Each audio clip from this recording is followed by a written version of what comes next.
Hello and welcome to the fourth lecture in the series The Economic and Social History of Late Modern Malta by me, Mark Camilleri, and this is the fourth lecture. The first lecture was an introduction, the second lecture was the sources, the third lecture was about the naval dockyard, and the fourth lecture is going to be about the work of Paul Caruana Galizia, who has written some of the latest research and published some of the latest research about the subject, and it is the most important latest distinguishing work and it also contrasts with the more traditional, so to speak, historiographic literature about the period, which is which Paul Caruana Galizia describes as having an anti-colonial bias. And he explains this more thoroughly in his book. This is just his paper, which was released before his book. It gives a concise and brief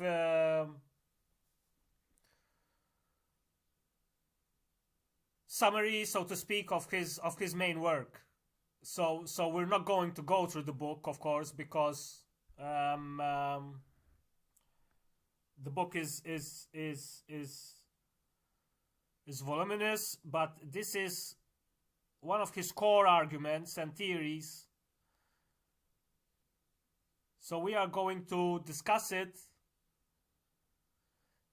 and this is very important to discuss because there isn't a lot of work similar to this. And he also he's the only economic historian who makes the argument, and backed by evidence, by his evidence, of course, and we're going to discuss it, that that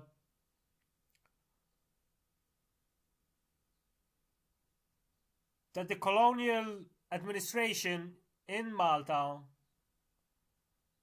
was a net contributory factor to the economy. Now, there are some nuances to this now, that in the sense that the other historians however, he also says that this at a point in time doesn't become so much relevant anymore, especially during the high transit period of the Suez Canal, after the Suez Canal was opened, which overtakes, of course, the importance of British military expenditure in the islands. And we've done this already when we've discussed the port boom and the consequences of the port boom, the creation of the new suburbs in Hamrun and Tarshin and Paula, the new suburban belt behind the main harbor area. And we've discussed all of this as well, but what makes the work of Paul Caruana Galizia unique, so to speak, among the other historians is that he acknowledges with evidence, and most of it is correct, but there are some nuances, and we're going to discuss these nuances, that the British colonial administration in Malta was a net contributory factor to the economic growth in Malta overall in the long term. This was, of course, because the colony was neither extractive nor a settler colony. This was simply a military base, and he explains here, he argues, that the British Navy kept the base mostly for its negative value, in the sense that they wanted to ensure that the island doesn't end up in the hands of the enemies or the rivals or the competitors of the British Empire. And this is the same leverage that Mintoff used in the 1970s to gain better defense deals from the UK and NATO. So what makes the work of Paul Caruana Galizia unique as well among the other works is that he shows with evidence that the conditions in the islands, the economic and social economic conditions in the islands were not as horrific and horrible as the anti-colonial historians have so far projected. And he does that by comparing the economic conditions of Malta with also other major cities in Europe, and at face value his evidence is correct, and it is true what he says in many of the arguments that he presents, and the theories that he presents, and the evidence points to what he says it's true. And it also, however, the nuance is that it seems that we were exaggerating about the horrible periods of the economic and social conditions of the 19th century in Malta, particularly, but not only.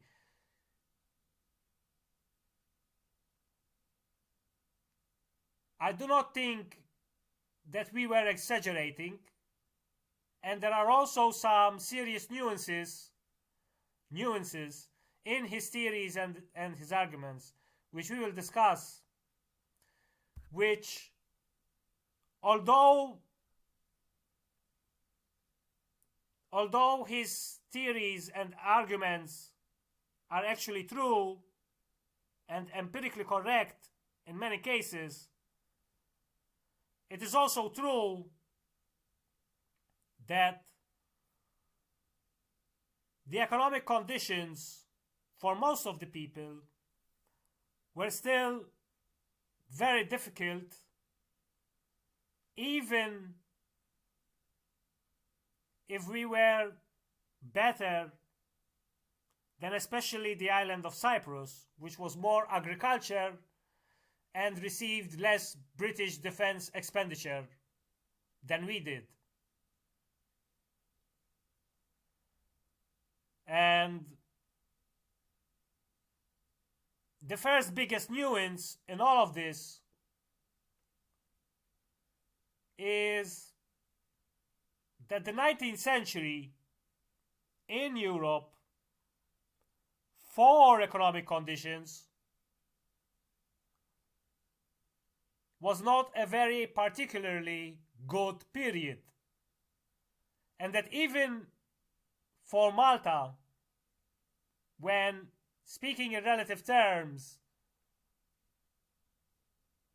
there were some positive aspects to the Maltese economy in the 18th century, which do not exist in the 19th century. So it is true that the British colonial administration was a net contributory factor to the economy in Malta, and that effectively the British colony, the British administration here in Malta, increased the economic activity of the islands.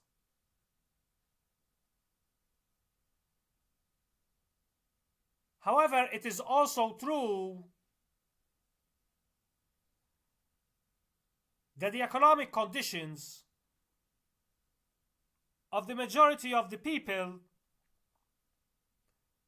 remained suppressed to a very significant degree throughout the century and also until the second half of the next century as well. So this is the biggest nuance, and this is why, of course, you have socialism and the working class movements and all of this.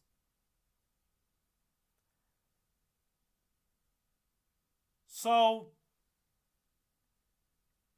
Paul Caruana Galizia is technically correct, and we will see, we'll also go gradually to his arguments and to his work, that he's technically correct when he says, for example, we had much better living conditions than the people in Cyprus. And we had even better living conditions than some people in other European cities if you use this model or apply this model.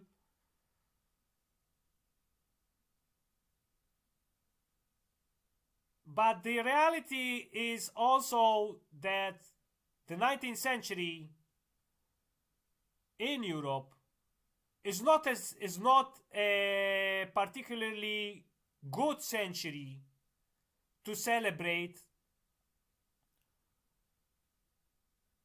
greater economic and social conditions. In fact, it is a very volatile century with a lot of internal struggles, revolutions, civil wars,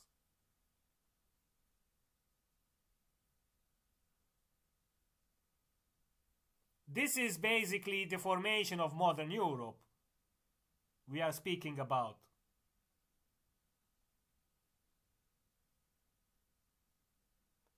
So when we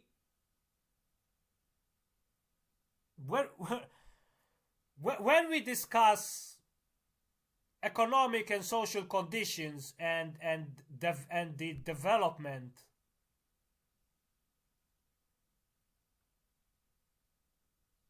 of society in terms of its well-being and its social conditions, let's keep in mind that this is relatively a very new phenomenon.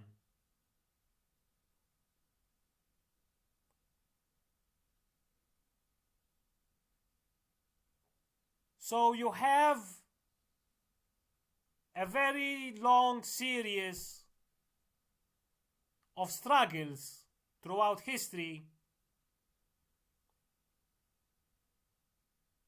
in which people have sought for better economic and social conditions. And the 19th century was a very strong period in this regard.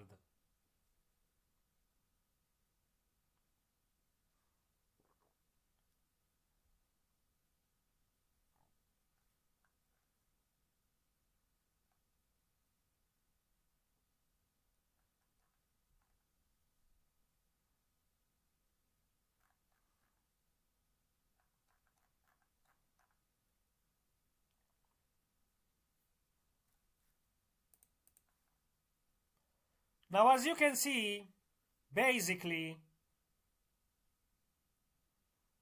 he presents the evidence from blue books. He recreates a consumer price index, which he can do so easily because the currency is universal and it's in pound sterling. So the comparison is very easy to make in nominal terms. And he shows one of the main reasons why we had better economic conditions in Malta was that the military expenditure in Cyprus was very low compared to us and Gibraltar.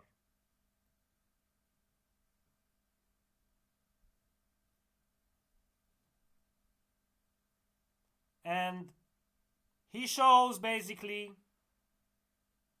eventually, that economic conditions in Gibraltar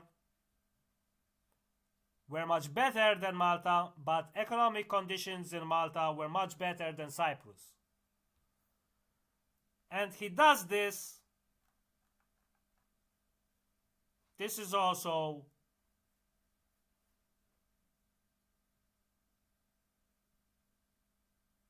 okay, these are exports. As you can see,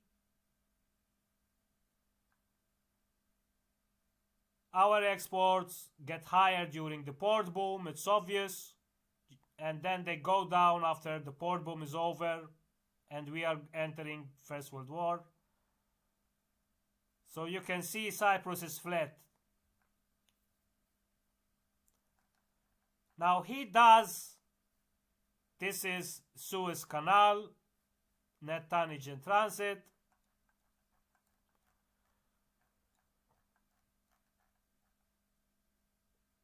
Now basically,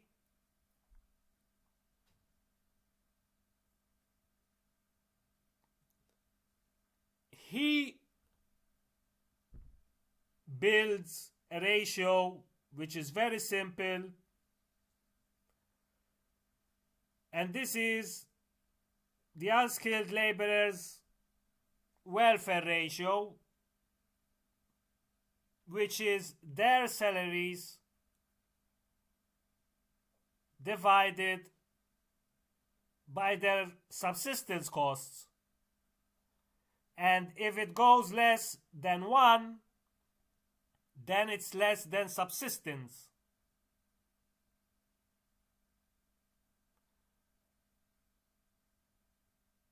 And as you can see,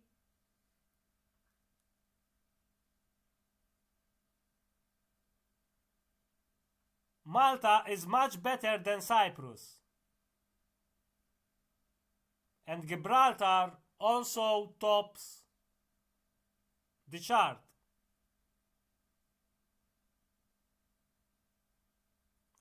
Now you see the distortion of the Crimean War.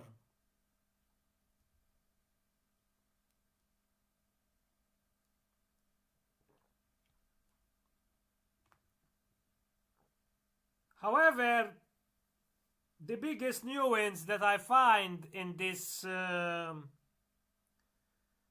ratio,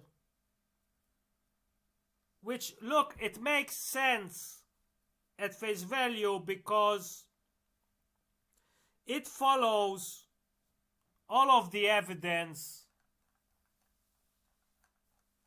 that Malta had much higher economic activity than Cyprus, and Gibraltar had much economic activity than both Malta and Cyprus. But the nuance with this ratio that he's using for Malta in particular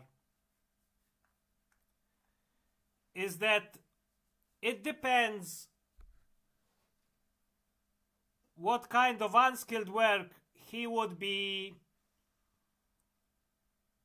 inputting in the Maltese ratio. If he's inputting unskilled labor from the dockyard, it would have been much higher paid than the unskilled labor elsewhere. And if it was unskilled labor in the harbor area, it would be even higher than the unskilled labor in the countryside. So do you understand the hierarchy here? There is a hierarchy of salaries in the unskilled and skilled labor. And this can distort a bit the statistics. Look, when he presents all of the statistics together, they make sense because there is consistency. So I'm not trying to find faults in his work and say, look, here he's wrong, blah, blah, blah. But you have to be aware of these nuances when you read this stuff, because you cannot take this stuff for granted or literally.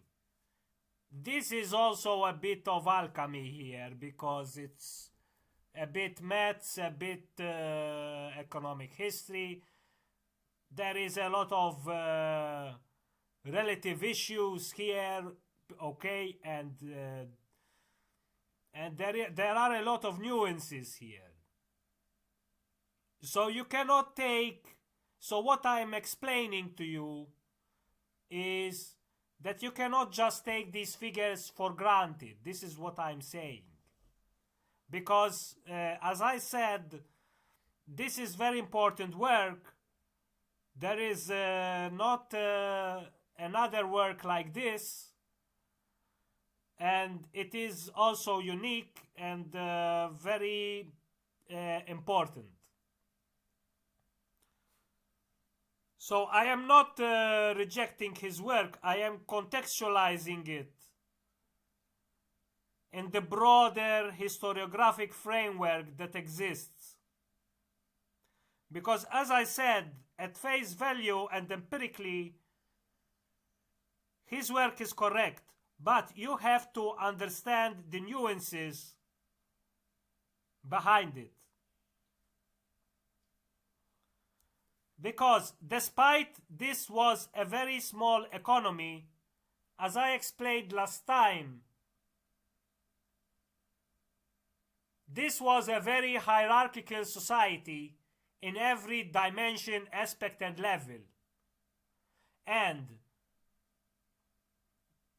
there was a wide discrepancy between the salaries earned if you worked with the British services or with the Royal Naval Dockyard and the rest of the economy. And there's also a difference working in the main harbor area, private industry, working private industry in the main harbor area, and working in a private job in the countryside somewhere here or here. The farther you go away from the main harbor area, the worse it gets. This is the worst place you can be in Malta. I'm sorry, but I mean, maybe it was a nice place, but economically speaking, mathematically speaking, the farther away you are from the harbor, is the worse off you are. Okay?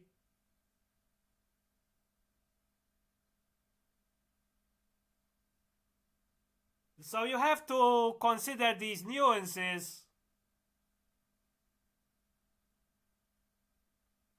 when you see and understand these statistics of these economic historians, because they can play with alchemy and stuff like this, and it's a bit abstract. It can get a bit abstract, and it can be a bit complex. It is a bit complex, but if you pull the components one by one, and you assemble it together, it's like a machine, like a beast, and you assemble the components, you understand it that way.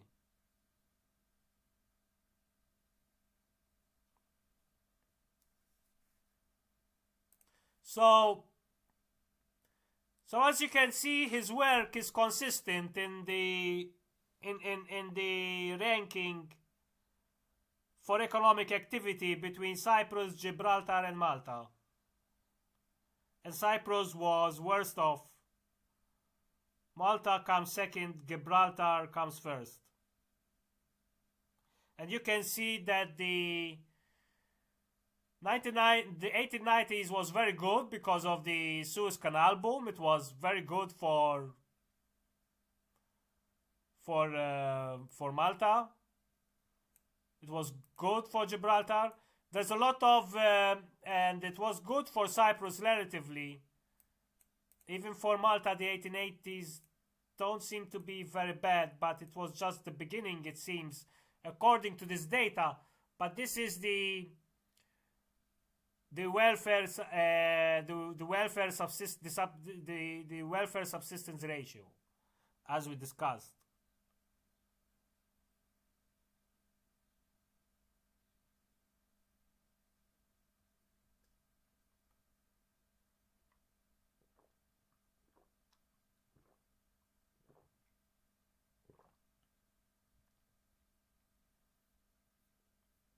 Now these are for unskilled laborers. This is not for skilled laborers. So it is not a reflection of the salaries, because as I explained, an unskilled laborer working in the harbor area would earn much more if he works as an unskilled laborer in the countryside. And if he's an unskilled laborer working at the dockyard, he's the best kind of unskilled laborer in Europe.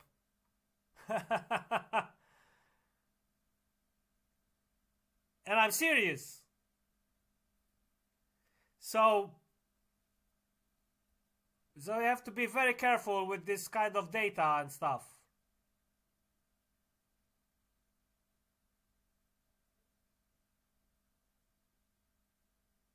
But it makes sense that, and it is empirically presentable that it is true that Malta was better off than Cyprus. It is obvious, and it shows in all of the statistics consistently that Gibraltar was better off than Malta.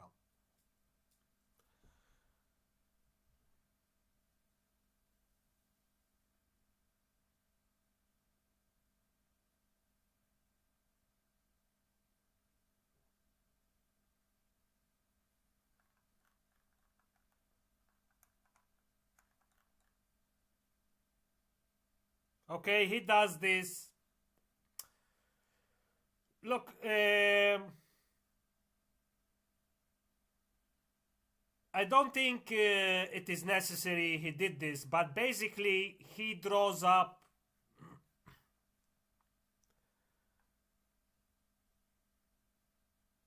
a formula to understand how much the expenditure, the British military expenditure, played an important role in the economic growth, and how much versus the transit of the Suez Canal, and what played the more important role in the contribution to the economy. But he doesn't need to do this. I mean, we have this because he explains,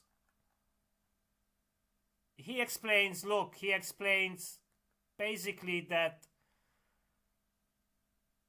the Suez Canal port boom was more important than British military expenditure in that particular period for jobs and wealth and wealth creation. And it is true. But we know this. He doesn't need to do this to argue this. But he does it. I mean, it is, you can, and his results are the same. I mean, we have the same results, even just by presenting the employment figure as an indicator, which booms in the period, basically. Now, there are some nuances. This is why it's dangerous also to do this stuff, because when you do this stuff and you get abstract, your inputs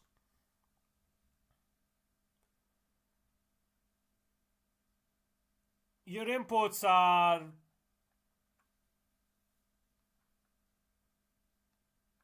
so volatile and so nuanced in this stuff. One of the things that he doesn't consider, for example,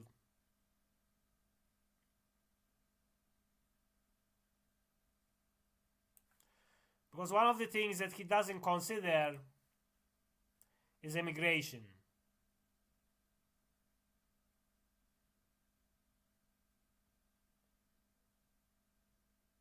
And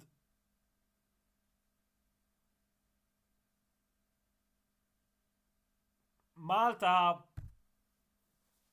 had begun an immigration program.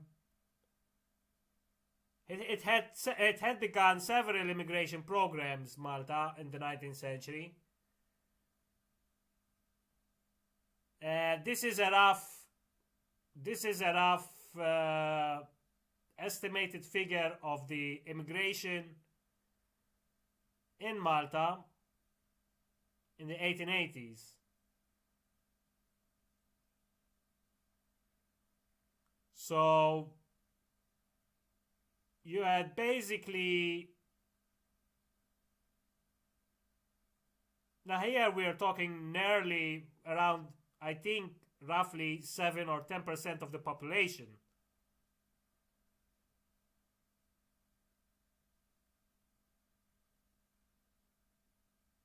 I'm sorry, 54,000 people. It's higher. I'm sorry. Apologies. No, it's much higher. I was looking at the wrong figure. I was looking at the figure below. I'm sorry. The total number of Maltese people abroad in 1885 was 54,500 people, which, if it makes a Maltese population of 300,000 people in Malta, that's a big number.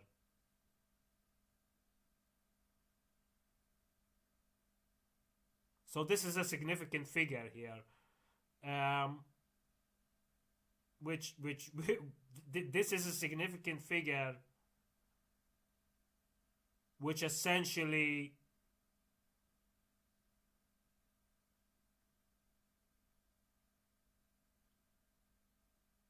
changes the whole economy.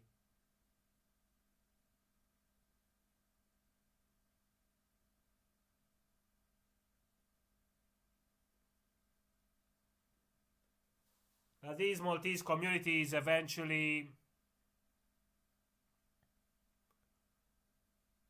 died out, in the sense that the Maltese language didn't succeed.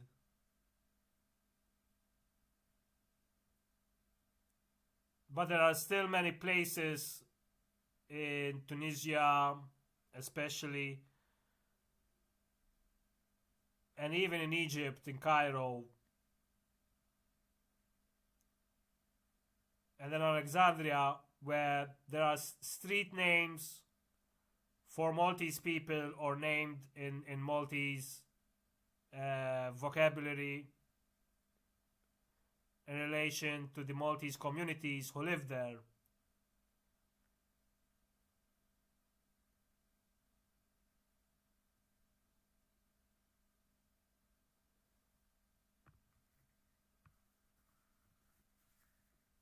And the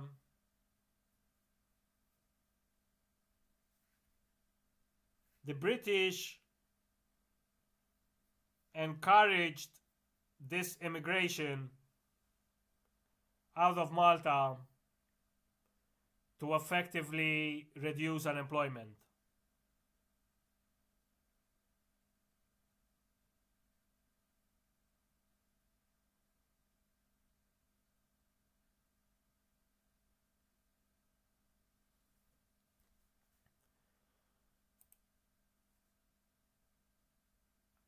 Look, as a historian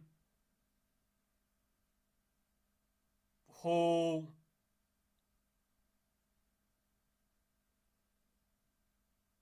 has been passionate about economic and social history,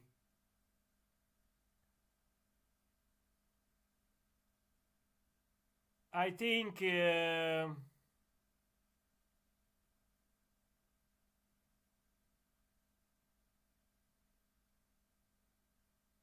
my overall impression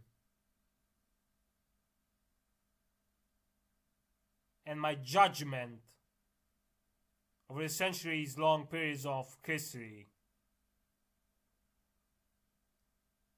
is that looking for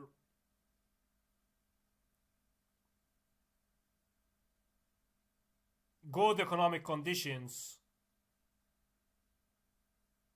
is like a futile exercise. So look, I understand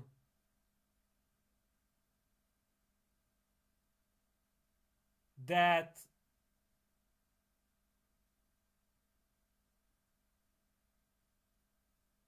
historians can sound very negative or brutal about the past in a judgmental way, in a sense that we look back at the past and say, oh my god, this was so horrible, and people lived like this.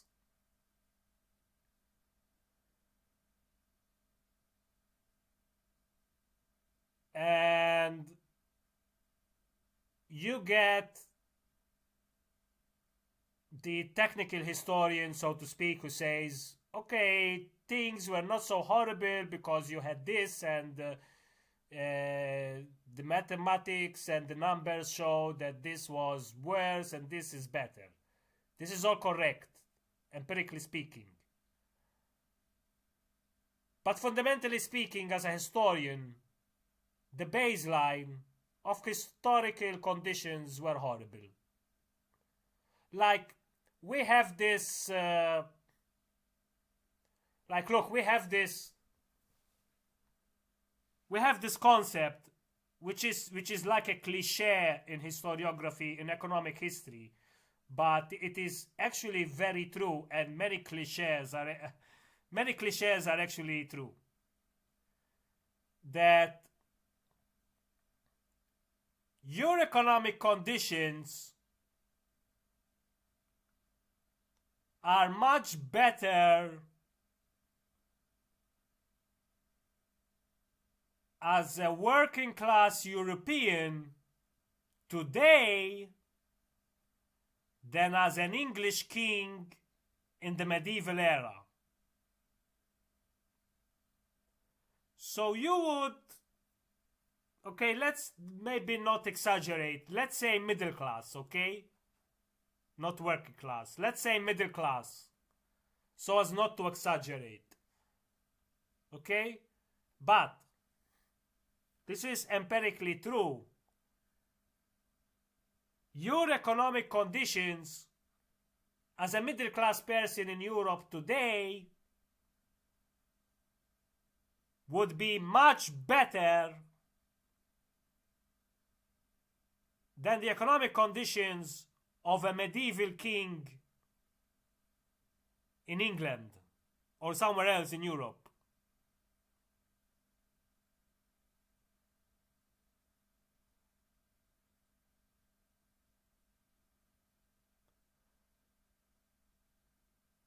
Now, I don't want to get too much philosophical, but there is always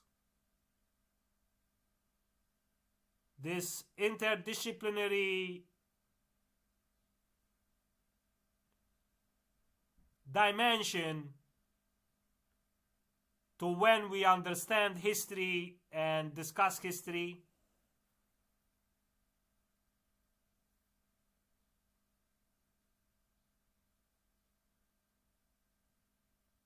But the reality is that the enjoyment and the access and the opportunity for very good standard economic living for the masses in history is something relatively very new. And this is also why I am interested especially in the late economic and social history, because it is the period in history where you have this big leap from the massive poverty that we had in the world and everywhere, and the wretchedness and everything that we had before, to modernity, where the masses of people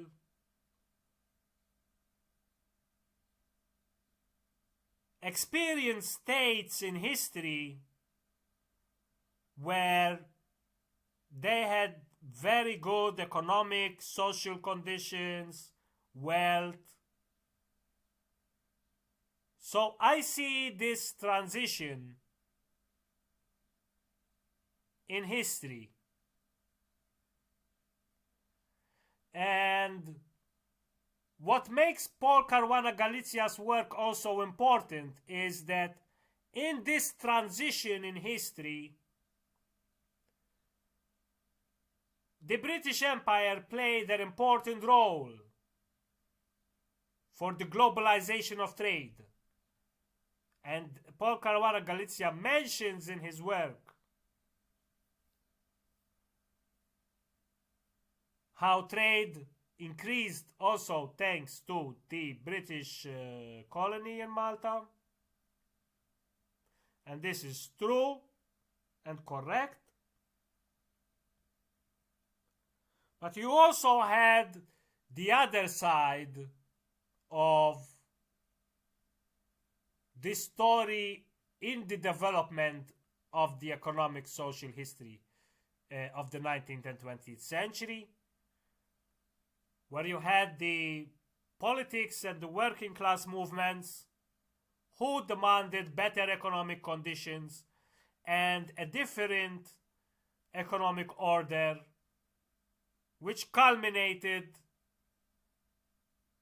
in the social pact that we have seen established after the Second World War, where you have the welfare state and the free market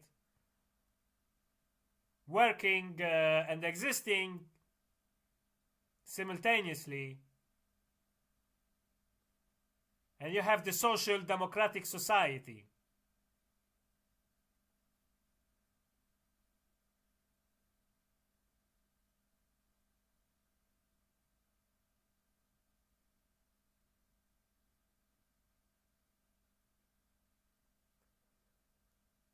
So I think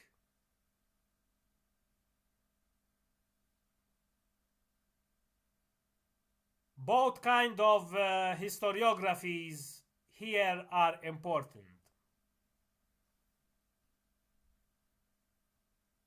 They are both important and they are both necessary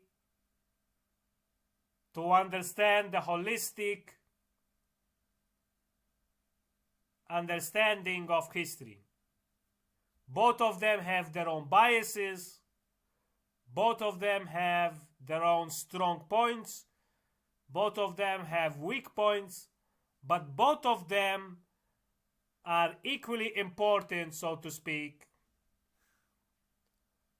to explain the development of history and the transition from the past economic conditions of poverty into better economic conditions of today. So that's all for today. This was the 4th lecture. Next week we'll do the 5th lecture. Thank you very much. I hope you are enjoying these. And for now, good day and good night.